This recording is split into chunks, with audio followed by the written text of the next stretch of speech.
We are officially 2 days. Well, by the time this posts, we're 2 days away from the NFL draft. Round one kicks off April 28th. So excited for it.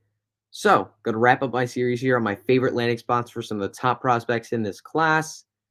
We're going to wrap it up with, unfortunately, probably the weakest position of the four positions I've talked about on this series, and that's the tight end position.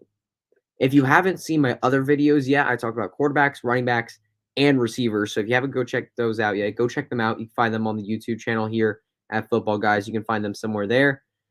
This week, we're talking about tight ends. And look, let's just jump right in. Actually, you know what? Before we jump in, I want to make sure you guys subscribe to the Footballguys YouTube channel. Click that notifications bell so you will be notified every single time either me or one of my amazing teammates over here at Footballguys post a new piece of content on this YouTube channel. I'm Hutchinson Brown from Footballguys. I'm at TYFMNFL on Twitter. Let's start off with the first tight end. For me, he is the clear number one tight end in this class. The guy that, honestly, the only player that I really see as someone that you can pick up off, in your rookie drafts and expect something from. Outside of him, I don't see anybody that should be depended on for fantasy football. I see every other tight end besides this one as a dart throw. And the tight end I'm talking about is Trey McBride out of Colorado State. Standing at 6'4", 246 pounds, wearing a 4.56 40. He is very, very athletic.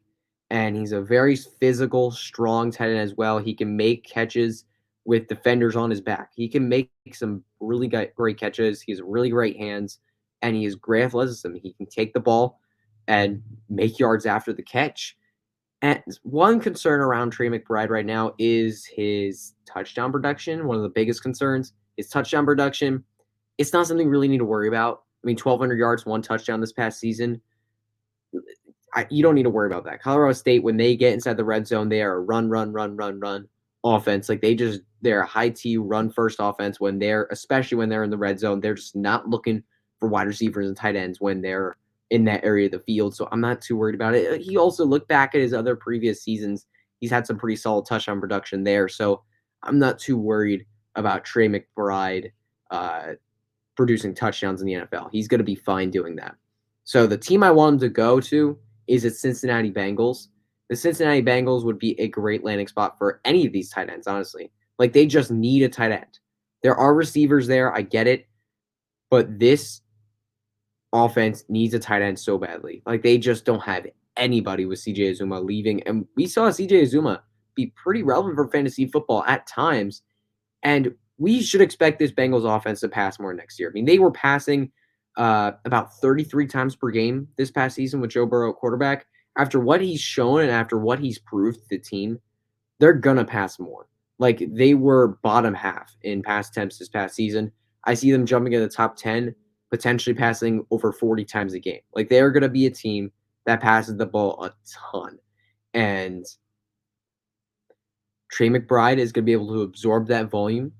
And with all the scoring opportunities this offense presents, Trey McBride's going to be able to take advantage in the red zone, get some nice touchdowns, and just be a really relevant fantasy football piece in this offense. So I really like Trey McBride.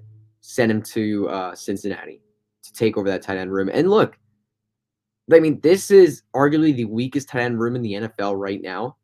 So there is a world where Trey McBride steps in and has a day one impact. Day one impact. And that's not something you can say a lot of tight ends. I know Pat Freiermuth and Kyle Pitts had actually solid rookie seasons this year, but that is very unusual for a rookie tight end to come in and make an impact. If you can get that with Trey McBride in Cincinnati, that would be fantastic.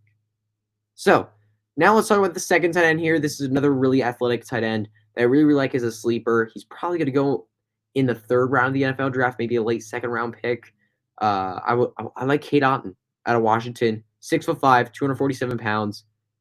I mean, he's a superb athlete, very, very athletic. He can make yards after the catch, and not just with his speed, but with his strength.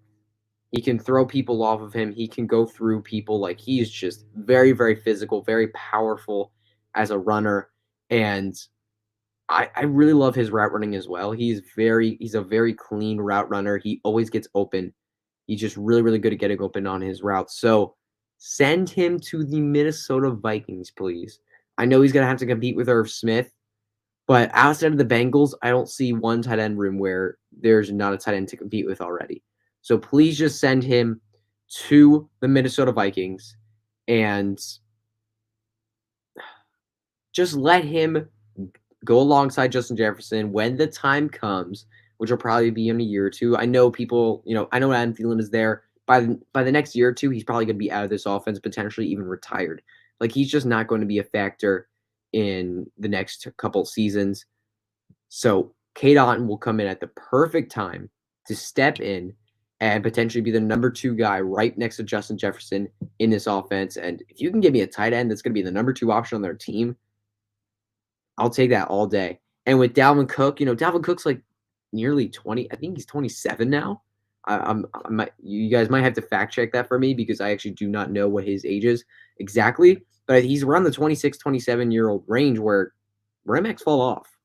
And if the Vikings aren't going to have a stud running back like Dalvin Cook, they're probably going to start passing more, which gives more volume to Cade Otton. And it's just shaping up perfectly. It would be a great timing for Cade Otton to jump into Minnesota and potentially just be the tight end for this team. And now, last tight end we want to talk about here is, I'm going to say this name wrong. I promise I'm going to say this name wrong. Jalen Wydermyer out of Texas A&M, staying at 6'3", 255 pounds. Just a very natural, solid wide receiver. He has great hands. He's going to catch pretty much everything you throw at him. He's going to catch everything you throw at him. And the problem is, though, he's not super athletic. He's not a crazy athletic tight end. He's just not someone that's going to, make tons of yards after a catch like a Trey McBride or a Cade Otton. But what I like about him is that he's a great blocker. And what that means is he's going to be on the field 24/7. He's going to be on the field a lot.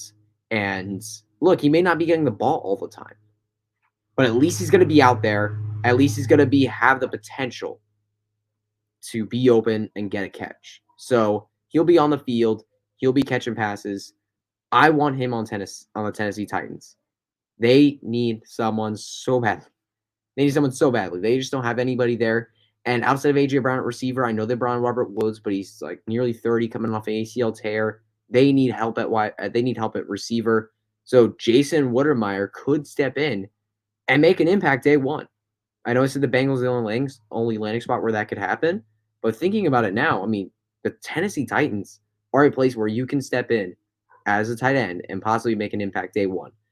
And A.J. Brown, you already got a big playmaker there. You already got a guy that can create a lot of separation, create a lot of mayhem for defenses when he has the ball in his hand and make some great yards after the catch kind of plays.